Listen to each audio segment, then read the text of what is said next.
Bonjour à nouveau, nous sommes à Lausanne, encore une fois, pour cette série de films consacrés à grandes personnalités qui ont vécu ici, qui ont travaillé, qui sont décédés. Voilà, c'est le cas, par exemple, de la personne dont je vais vous parler dans quelques instants. Mais avant cela, pour situer bien, nous sommes au haut de l'avenue Louis Richonnet. Là, en face, nous avons le pont Chaudron. En bas, nous avons la gare des CFF. Et ici, la clinique Cécile. La clinique Cécile. Pourquoi je vous en parle? Parce que c'est là qu'en 1943 est mort un des grands compositeurs vaudois, Gustave Doré. Je dis bien Doré, E-T, à ne pas confondre avec le fameux illustrateur français Gustave Doré, E-I. Voilà. Alors, si vous voulez bien, là vous voyez c'est un très beau bâtiment, c'est une architecture tout à fait typique de Lausanne aussi. On se croirait d'ailleurs en Europe centrale également, à Prague plus particulièrement. C'est très riche et en même temps assez sobre. C'est cette synthèse qu'on a ici en Suisse qui est inhérente à l'esprit protestant entre quelque chose de confortable, quelque chose qui est beau, mais qui n'est pas ostentatoire et prétentieux. Alors, on va s'avancer si vous voulez bien. Le feu est encore au rouge, il y a pas mal de circulation.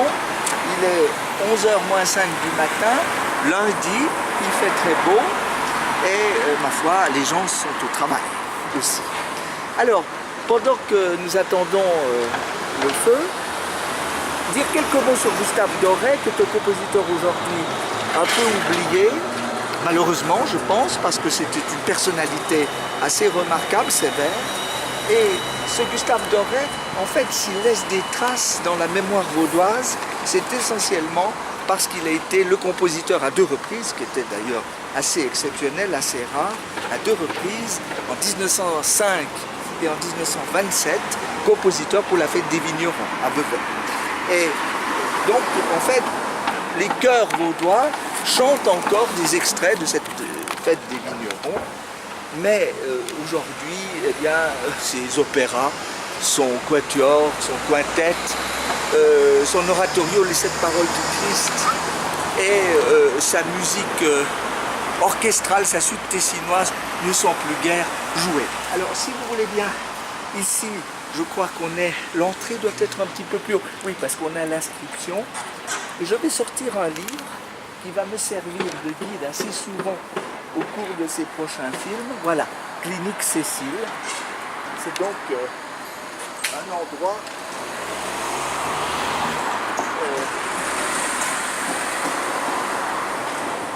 très connu de l'histoire médicale lausannoise également. Alors ici, je sors ce livre extrêmement important. Vous voyez, venez, ce sont les rues de Lausanne de Louis Paula. C'est un livre qui a été publié il y a déjà plusieurs décennies par les éditions 24 heures, qui est le journal, le quotidien de la ville. Et c'est un livre qui me plaît beaucoup, d'ailleurs parce que j'y apprends toujours beaucoup de choses. Et là, effectivement, il est consacré aux grandes personnalités vaudoises, lausannoises et étrangères également, on verra ça plus tard, qui ont vécu, séjourné, travaillé donc dans cette merveilleuse capitale du canton de Vaud. Alors, page 167, eh bien, nous avons quelques lignes consacrées à Gustave Doré, et ça donnera l'occasion de voir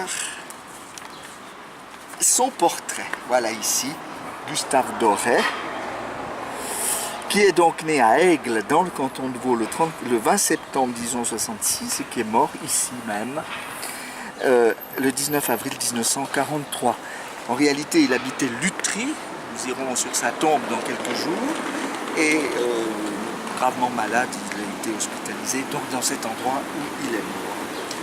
Je crois vers 8 h le matin, mais je ne saurais le certifier, je le dis de pure mémoire. Alors, vous voyez ici, il le présente comme compositeur, comme chef d'orchestre, comme critique musical, comme écrivain et comme chantre populaire. Effectivement, c'était un personnage tout à fait spécial, qui d'ailleurs a fait sa carrière aussi bien à Lausanne qu'à Genève. Et qu'à Paris, puisqu'il a été même en responsabilité à l'Opéra Comique, où d'ailleurs son fameux opéra, enfin je dis fameux, mais il n'est plus guère connu de nos jours, son opéra Les Armaillis, sa légende dramatique, Les Armaillis, a été créée donc dans ce fameux opéra comique. Voilà. Alors, pour aujourd'hui, je crois que j'en reste là.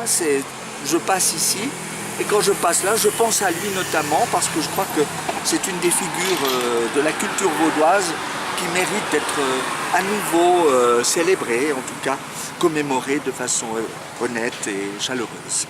À bientôt.